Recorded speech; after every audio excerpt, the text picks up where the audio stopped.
Ivor, your mic is muted, so nobody can hear you. All right. G'day, everybody. It's Ivor Stephen here from Geelong, Australia, half a world away. I'm one of the authors who has been chosen by the Fay Corps Publications, and I'm about to read you a piece from Vonnie Winslow's new book, The Enchanted Dagger. This excerpt is The Enchanted Dagger, and I'll start now. As Beck held the globe in his hands, I've got a globe here, he felt an overwhelming urge to know what it contained. It was as if he couldn't stop himself. His fingers were running across the smooth surface, trying to detect an opening. I can't see an opening. Held it up to the nearest lantern, trying to discover some minute clue in the seemingly perfect metal shell. He felt several tugs on his left sleeve. Beck ignored the tugging. He continued to scrutinize the puzzling globe. For some reason, he felt compelled to release whatever the metal sphere imprisoned. "What you got there?" asked a deep voice. Beck has been so consumed by the orb that he failed to notice the ruffian leaning on his major's trunk until the burglar spoke. "Nothing, I mean, it's a puzzle globe." But it doesn't belong to me," he winced. He sounded guilty, even to himself. "I was just going to put it back." The ruffian pursed his lips. "Got a cob-wattled key. He could unlock it if you want to. He can figure out almost any puzzle," boasted his best friend Logan. "I doubt it takes a man, not a whelp, to open a puzzle globe," replied Ruffin. "Show him," urged Logan. In truth, Beck needed a little encouragement to try to open the orb. He moved his fingers once more around the outside of the globe until his right hand thumb snagged on the smallest blur of the metal. "I found the key," said Beck, then deftly twisted the halves of the puzzle in a series of right-hand push-pull moves and solved the riddle. As the halves of the orb separated, a dark blue egg tumbled from his interior. It fractured on the ship's floor. The friends gasped. A dragon hatchling emerged from the shell fragments. The creature swiveled its indigo head around to gaze at Beck. Its topaz eyes glowed. The dragonet skittled towards him, bleeding.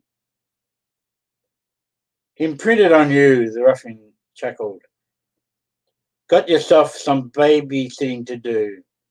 The reality of the situation settled over Beck like a cloak as he stared at the awkward beast. It was all scales, joints, and paper-thin wings. The dragon's shrill crying was sure to draw attention if anyone came down to the ship's hold. "Shush!" we caught. Beck picked up the hatchling. He stuffed the dragon net into the pocket of his overtunic. "You'll keep that thing," said Logan. "You're right, but I don't know what to do." Beck rubbed his forehead. One hand held the hatchling in his pocket, and the other I plan to put on. "Planning is the key to good theory," observed Ruffin as he scratched his armpit. "I was only taking back my father's dagger, which the maid stole from me," explained Beck. "I didn't mean for the dragon to imprint on me. I'm not a thief." Neither of us are, added Logan. Could have fooled me, said Ruffin. And that's the end of the little excerpt. Interesting too. I do like dragons. Thank you, actually. And I'll introduce my little book now, called Tullawalla, a meeting place where empty hands are full of memories and rhymes. It's a collection of poems. The book is in 10 chapters. It's like a life story. I start off with nature and then memories of me, of my life. Then I go into areas of dragons, wizards, and witchcraft, and spaces. Then I've got a chapter on humour, then a chapter of which I called observations, the sounds of silence. And of course, we all get a little bit older and we travel, and I've got air, land, and sea.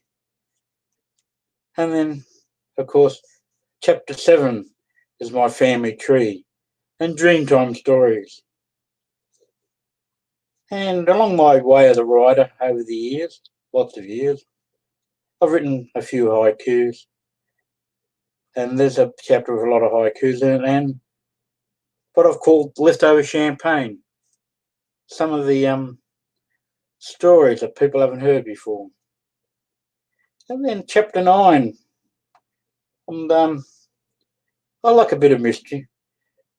These are not horror, but the chapter's a bit weird. In chapter 10, it's like everybody wants to know. It's about the beyond the blue horizon. And then we have an epilogue called Word of Mine. I might read you a couple of poems. They're only short ones. This is about nature. From me, I was asked the question, who's your muse? My mind flew into overdrive. No, I'll have to choose. Years ago, the answer would have been my queen, the lady who was always in my dreams. Living longer than her altered my life's mission. Spending time alone enlightened my vision. Mindful thoughts were constantly buzzing. I'd learnt enough to know the world is not humming. Nature's lifeblood, mosquitoes, bees, and the air we breathe, sheltered by our life-giving trees, are the persecuted convicts of corporate greed, leaving us the planet's custodians, begging on our knees. The bees' pollinating wings have been broken, and purifying forests have been stolen.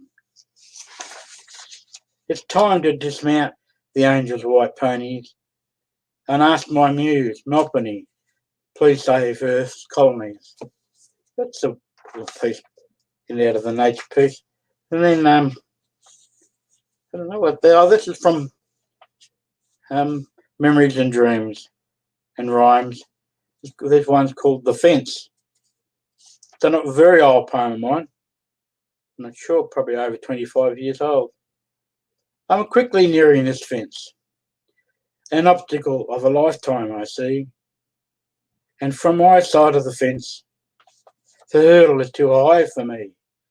And on the other side of this fence, there seems nowhere to land or flee. I've arrived at this fence, above the picket's just grey sky. And on the other side of this fence, the grass is brown and dry. On the other side of the fence, the grass is green, but still I cry. How am I to clear this fence? There seems nowhere to go or get by. This fence, all built of stones, breaks my spirit and all my bones. That's out of Memories. And maybe one more piece. I like a bit of humour and a bit witty sometimes. Seem to think I am. One of the later chapters in the humour area. This is about, I hope there's no Trump supporters out there at the moment. This is about the great white chocolate Jesus. I'm awake and alive. It's time to leave this hollow beehive. Been stung, and I'm screaming. I found the cure, and I'm beaming. Believe me, it's worked. My arrogant mind smirked. That deadol's a great liqueur, a real miracle cure. Before I went to bed, I did what the great white man said, and smothered my daytime fears, even lathered behind my ears. I dabbled on my nose, but couldn't reach my toes. Slept like a great white chocolate Jesus, dreamt I was the great white bio-genius, and I awoke cured from yesterday, fit and eager for the next isolation day. Thank you.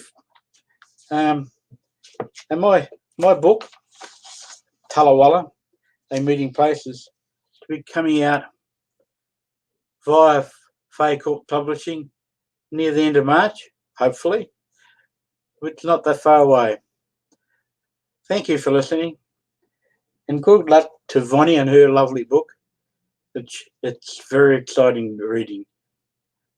Thank you, everybody. And